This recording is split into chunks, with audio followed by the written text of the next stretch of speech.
Hey there, YouTube. Here we are for Dr. Dual Sport Neighbor Ride Part 2. If you remember, in Part 1, we had it out on a neighbor ride, only to find out that the XT225 would not start. It had been sitting here all winter, and we cranked and she just didn't want to go. Problem: the bike won't start. We're going to try to use a little science to see if we can figure out the problem. Okay, these are some of the halves that we have established. We have compression, we have spark, we have gas, although the gas may not be that good a quality of gas. Here in Utah, they add alcohol to our gasoline in the winter, and it causes the gas to break down rapidly, and it can make some really gooey, grungy stuff that can plug up your carburetor. That's definitely could be part of our problem. We also have limited cranking power. That problem is probably due to low battery charge. Okay, so now where do we go? Have you ever had a problem and some of your friends or people, they come to you and say, well, you should have done this, or you could have done that. So anyway, that's called hindsight. Hindsight could be very valuable, but I don't know how it helps us at the moment. If you want to learn more about motorcycle maintenance, you could check YouTube videos that could give you much more information than I would. Let's check out 3 things that I think we could have done. Okay, how about fuel conditioner? When you put your bike away, you should add a fuel conditioner to the tank. I also like to drain the carburetor so that there isn't any gasoline in the carburetor to break down. It can plug up your knee seat, also your idle circuits. Okay, I like to use this particular brand. Okay, I hope you don't think this is like a Billy Mays infomercial, but I use the Seafoam. It works well, and it can also be used with 2 strokes. Okay, we could hook our battery tender or any other brand of charger you have to your battery. These type of chargers, they're a smart charger, so they'll trickle down and they won't overcharge your battery.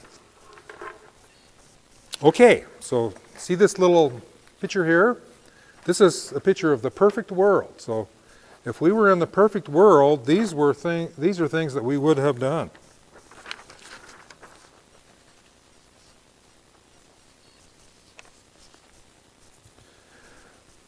Unfortunately, we are not in the perfect world. We have 2 problems. Problem number 1, we want to ride. Problem number 2, the bike won't start. Let's continue to watch, and we will see what Dr. Dual Sport does to attempt to start this bike, or he may fail.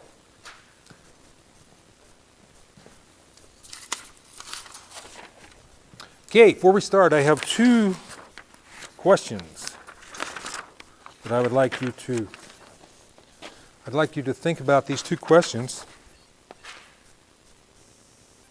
and we'll come back with what I think could be a couple of good answers. Question number 1. Where is the best place to dual sport ride?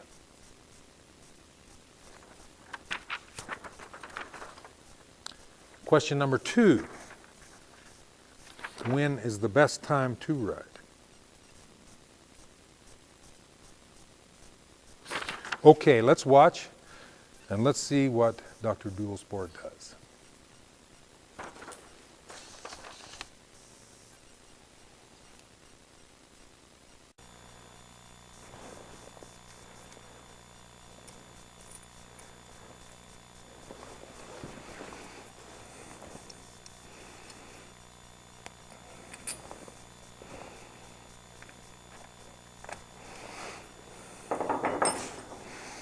Wonder which side the air box is on. Do you know where the air, which side the air cleaner's on? Probably under the, does the seat raise up? Or do you have to unbolt it?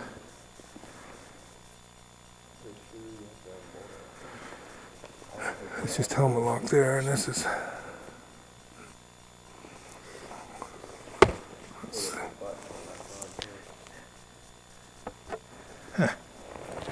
Oh, right here there's a screw. Wonder if that's it.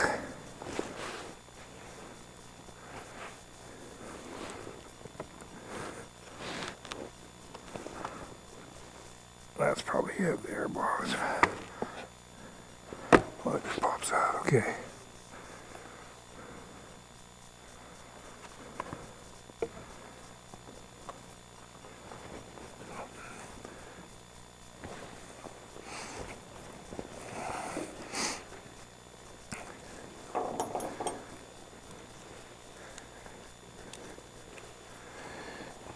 It's got one screw right here.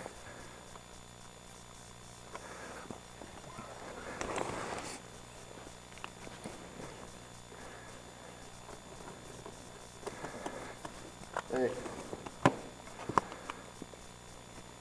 No, she won't start. No, not yet. Yeah, they are.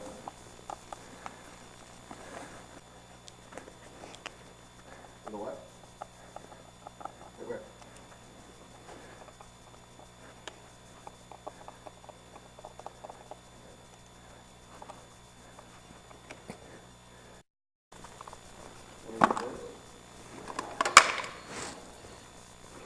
What's that? It's kind of too big. Yeah, you'd have to see if it'll go on. Well, let's see.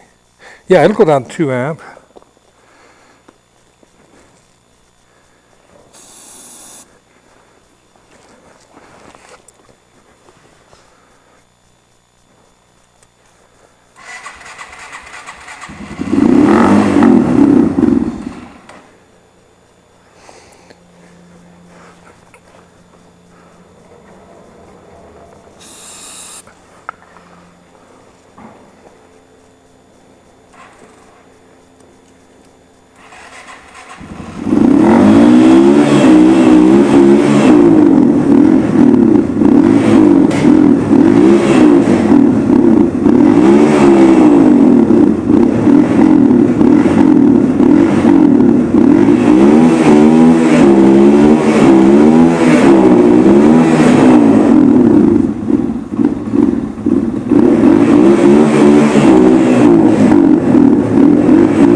Does it usually idle pretty good? What? Does it idle pretty good once it's warmed up usually? Yeah, it sounds pretty weird though right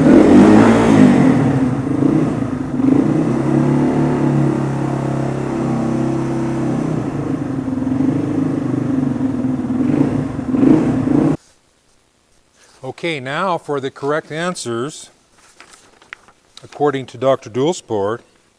Question number 1. Where is the best place to dual sport ride? And the answer is wherever you are. Question number 2, when is the best time to ride? And the correct answer, according to Dr. Dual Sport, is now.